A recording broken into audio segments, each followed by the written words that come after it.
Willkommen zu Alltag Deutsch, dein Podcast zum Deutschlernen. Bis Tag 60 lernen wir auf Niveau A2. Danach gehen wir zusammen auf das nächste Level B1. Hallo. Schön, dass du heute dabei bist für eine neue Runde Wortschatz. Hallo auch von mir. Ja, wir freuen uns, dass du wieder einschaltest. Das Thema für heute ist Grundwortschatz, Medien und Technik. Das ist ein wirklich relevantes Thema im Alltag, finde ich. Gerade auf Niveau A2. Absolut. Wir helfen dir heute, 15 wichtige Wörter aus diesem Bereich ja besser zu verstehen und dir einzuprägen.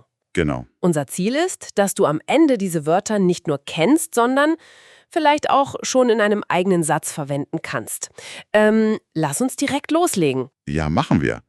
Fangen wir mit einem Gegenstand an, den wohl fast jeder täglich benutzt. Das Handy. Das Handy, genau. Auf Englisch ist das Mobile Phone oder auch Cellphone. Richtig. Ein kleines Gerät, aber oft unverzichtbar. Hast du dein Handy gerade griffbereit? Na klar, mein Handy ist eigentlich immer in meiner Nähe, meistens in der Hosentasche. Okay. Man kann damit ja so viel machen, nicht nur telefonieren. Sehr praktisch, diese Handys. Das stimmt. Sie sind aus unserem Alltag kaum wegzudenken. Vom kleinen Bildschirm des Handys kommen wir jetzt zu einem, deutlich größeren Bildschirm, den viele zu Hause haben. Ah, da denkst du sicher an der Fernseher. Exakt, der Fernseher. Auf Englisch Television oder die Kurzform TV. Damit kann man zum Beispiel sagen, abends schaue ich gerne Nachrichten im Fernseher. Oder natürlich auch Serien oder Filme. Richtig. Der Fernseher steht typischerweise im Wohnzimmer. Auch wenn man heute vielleicht anders fernsieht, bleibt das Gerät ein zentraler Punkt für Unterhaltung zu Hause. So ein echtes, klassisches Mediengerät halt. Das ist es.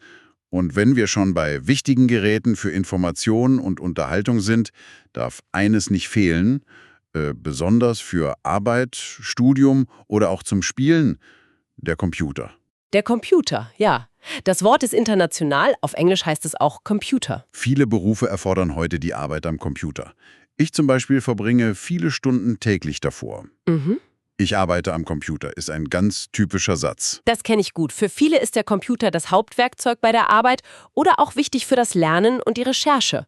Man kann damit schreiben, rechnen, designen, programmieren. Die Liste ist lang. Stimmt. Und was verbindet Computer, Handys und oft auch Fernseher heutzutage und ermöglicht uns den Zugang zu, unendlich vielen Informationen und Diensten? Das muss das Internet sein. Genau das. Das Internet. Auch hier ist das englische Wort identisch. Internet. Ein einfacher Satz wäre, ich suche Informationen im Internet. Oder, hast du zu Hause Internet?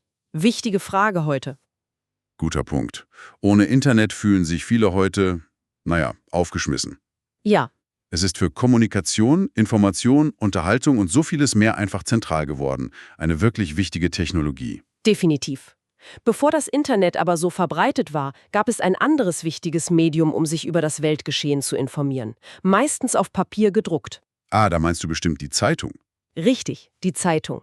Das englische Wort dafür ist Newspaper. Ein klassischer Satz dazu.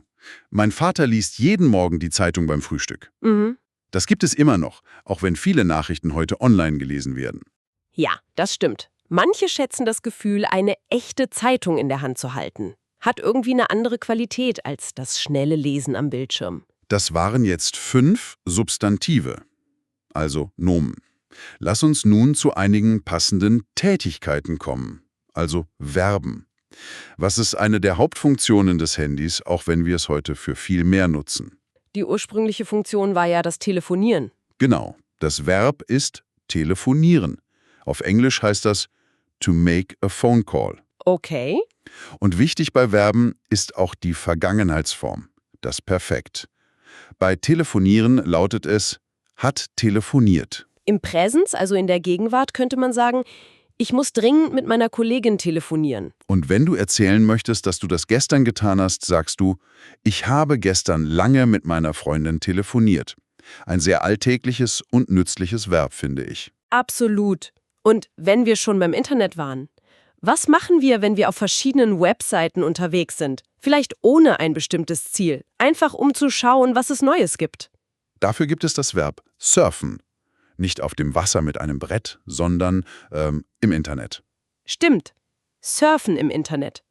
Auf Englisch sagt man oft to surf oder auch to browse. Und die Perfektform ist hat gesurft. Man könnte sagen, am Wochenende surfe ich oft stundenlang im Internet. Einfach so. Oder im Perfekt. Gestern Abend habe ich auf verschiedenen Reiseblogs gesurft und nach Urlaubsideen gesucht. Macht Spaß, dieses ziellose Surfen manchmal. Oh ja, da kann man viel entdecken. Wenn wir wieder an den Fernseher denken, welche Tätigkeit verbinden wir hauptsächlich damit? Wir schauen fern, also das Verb schauen. Korrekt. Schauen. Auf Englisch to watch oder auch to look. Die Perfektform ist hat geschaut. Ein einfacher Satz. Wir schauen heute Abend einen Krimi. Oder was schaust du gerade? Genau. Und im Perfekt, hast du gestern das Fußballspiel geschaut? Man kann natürlich nicht nur Fernsehen schauen, sondern auch aus dem Fenster schauen oder sich Bilder anschauen. Also ein vielseitiges Verb. Das ist es. Neben dem Schauen, also dem Nutzen der Augen, gibt es eine andere wichtige Sinneswahrnehmung, die wir mit Medien oft verbinden, zum Beispiel bei Musik oder Podcasts. Ah, das ist das Hören, klar. Ja, hören. Auf Englisch to listen oder to hear. Die Perfektform ist hat gehört. Ein Beispiel. Ich höre gerne Musik, wenn ich im Zug sitze. Das entspannt mich. Oder im Perfekt, wenn man jemanden fragt, hast du schon das neue Album von dieser Band gehört? Oder auch im Sinne von verstehen. Ich habe nicht genau gehört, was du gesagt hast. Sehr gut. Und eine weitere grundlegende Tätigkeit, die wir mit Computern und Handys machen, aber auch ganz traditionell mit Stift und Papier, ist das Schreiben. Genau. Schreiben auf Englisch to write. Die Perfektform ist hat geschrieben. Im Präsens, ich schreibe gerade eine E-Mail an meinen Professor. Und im Perfekt, sie hat mir eine lange Postkarte aus dem Urlaub geschrieben. Schreiben ist eine fundamentale Kulturtechnik, egal ob digital oder analog. Sehr wichtig. Das waren jetzt schon 10 Wörter, 5 Nomen und 5 Verben. Eine gute Basis, würde ich sagen, für Gespräche über Medien und Technik. Genau. Und bevor wir zu den letzten 5 Wörtern kommen, ein kleiner Hinweis in eigener Sache. Wenn dir dieses Video gefällt und du mehr davon sehen möchtest, dann abonniere bitte unseren Kanal und gib uns einen Daumen nach oben, also ein Like. Ja, bitte. Das würde uns sehr freuen und unterstützt unsere Arbeit. So, jetzt fehlen noch 5 Adjektive. Adjektive beschreiben ja, wie etwas ist. Wie würden wir zum Beispiel die neueste Technologie oft beschreiben? Ein Handy, das gerade erst auf den Markt gekommen ist. Das ist dann meistens sehr modern. Richtig, modern. Das englische Wort ist ebenfalls modern. Man kann sagen, mein neues Smartphone hat ein sehr modernes Design. Ja, oder moderne Technik entwickelt sich rasant. Was heute modern ist, kann morgen schon wieder Standard sein. Ein wichtiges Wort in diesem Kontext. Das stimmt. Und was ist etwas oft, wenn es modern ist? Es ist nicht gebraucht, es ist Neu. genau neu. Auf Englisch new. Ein sehr grundlegendes Adjektiv. Ich brauche einen neuen Drucker, der alte funktioniert nicht mehr. Ein typischer Satz. Oder die Frage, ist das dein neues Tablett? Ganz einfach und häufig gebraucht. Und wenn etwas nicht neu ist, dann ist es, logischerweise, Dann ist es alt. korrekt, alt. Auf Englisch old. Das direkte Gegenteil von neu. Die Nachrichten in dieser Zeitung sind schon alt, sie sind von letzter Woche. Oder, wie im Beispiel eben, mein Computer ist schon ziemlich alt und wird langsam. Ja, alte Technik kann manchmal nerven, aber alte Fotos oder alte Briefe haben auch ihren Charme. Das ist wahr. Kommen wir zu einem weiteren wichtigen Adjektiv, das beschreibt, wie viele Medien und Daten heute vorliegen. Nicht mehr auf Papier oder Film, sondern in Form von Nullen und Einsen. Du meinst digital? Exakt. Digital. Auf Englisch auch digital. Wir leben in einer digitalen Welt. Das hört man oft. Mhm, Oder konkreter, ich habe alle meine Fotos digital gespeichert. richtig. Die digitale Transformation verändert ja fast alle Lebensbereiche. Musik hören, Filme schauen, Bankgeschäfte erledigen. Vieles läuft heute digital ab. Und nun zum letzten Adjektiv für heute. Ein Wort, das wir schon ein paar Mal nebenbei verwendet haben, weil es einfach auf viele Dinge in diesem Themenbereich zutrifft. Das Internet, der Computer, das Handy, für die meisten Menschen sind diese Dinge heute sehr, Wichtig. ja, wichtig. Auf Englisch important. Es ist wichtig, ein sicheres Passwort zu verwenden. Ein guter Rat. Oder allgemeiner. Für meine Arbeit ist der Zugang zum Internet sehr wichtig. Und natürlich ist es auch wichtig, Vokabeln zu lernen, um Deutsch zu sprechen. Ganz genau. Super, das waren sie, unsere 15 Wörter zum Thema Medien und Technik für heute. Wir hatten Nomen, Verben und Adjektive dabei. Und um dir zu helfen, diese Wörter noch besser im Gedächtnis zu behalten, erzählen wir dir jetzt eine kurze Alltagsgeschichte. Versuch mal, alle 15 Wörter wiederzuerkennen. Hör gut zu. Okay, los geht's. Anna sitzt am Schreibtisch. Sie hat ein neues Handy geschenkt bekommen. Ah, schön. Es sieht sehr modern aus und sie freut sich riesig darüber. Zuerst muss sie aber arbeiten. Sie muss dringend mit ihrem Kollegen telefonieren, weil sie eine wichtige Frage zu einem Projekt hat. Das Gespräch dauert eine Weile. Danach braucht sie eine Pause und möchte ein bisschen im Internet surfen. Sie schaut auf verschiedene Nachrichtenseiten, was es Neues gibt. Dafür benutzt sie ihren Computer. Der ist zwar nicht mehr ganz neu, aber er funktioniert noch gut. Er ist also noch nicht richtig alt. Später will sie noch eine E-Mail an ihre Schwester schreiben. Am Abend möchte Anna es sich gemütlich machen. Sie überlegt, einen Film zu schauen.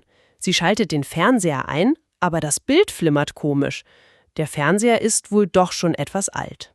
Oh je, Anna seufzt. Na ja, denkt sie, ist jetzt auch nicht so wichtig. Sie beschließt stattdessen einfach Musik zu hören. Das entspannt sie sowieso mehr. Sie erinnert sich, wie ihr Großvater früher jeden Tag die Zeitung gelesen hat. Immer morgens am Küchentisch. Dieses raschelnde Papier. Ja, das kenne ich auch noch. Anna lächelt. Sie selbst liest Nachrichten fast nur noch digital auf ihrem Handy oder Tablet. Sie findet diese digitale Welt praktisch, auch wenn sie manchmal die alten Zeiten vermisst. So, das war unsere kleine Geschichte. Konntest du alle Wörter entdecken? Das Handy, der Fernseher, der Computer, das Internet, die Zeitung. Telefonieren, surfen, schauen, hören, schreiben. Und modern, neu, alt, digital und wichtig. Wir hoffen, diese Geschichte hilft dir, die Wörter in einem Zusammenhang zu sehen und ihre Bedeutung besser zu verankern. Wiederholung ist ja beim Sprachenlernen sehr, sehr hilfreich. Und jetzt bist du an der Reihe. Versuch doch mal, eigene Sätze mit einigen dieser Wörter zu bilden. Schreibt bitte eure Sätze mit diesen Wörtern in die Kommentare unter diesem Video. Ja, Wir lesen sie gerne und es ist eine super Übung für dich. genau, trau dich. Und wenn dir unser Format gefällt, dann bitte abonniert den Kanal und wenn es euch heute speziell gefallen hat, gebt uns einen Daumen nach oben, also ein Like. Das motiviert uns sehr. Und noch ein kleiner Ausblick. Vergesst nicht, morgen wieder einzuschalten. Das Thema von morgen ist ein sehr spannendes und wichtiges Thema. Gefühle und Emotionen. Oh ja. Da sprechen wir über Wörter für Freude, Traurigkeit, Ärger, Liebe und vieles mehr. Emotionen sind ja ein zentraler Teil der Kommunikation. Absolut. Also bleibt unbedingt dabei. Das wird sicher sehr interessant und nützlich für deine Gespräche auf Deutsch. Das war's für heute mit Alltag Deutsch. Wir hoffen, du konntest viel mitnehmen. Mach's gut und bis morgen. Tschüss. Tschüss.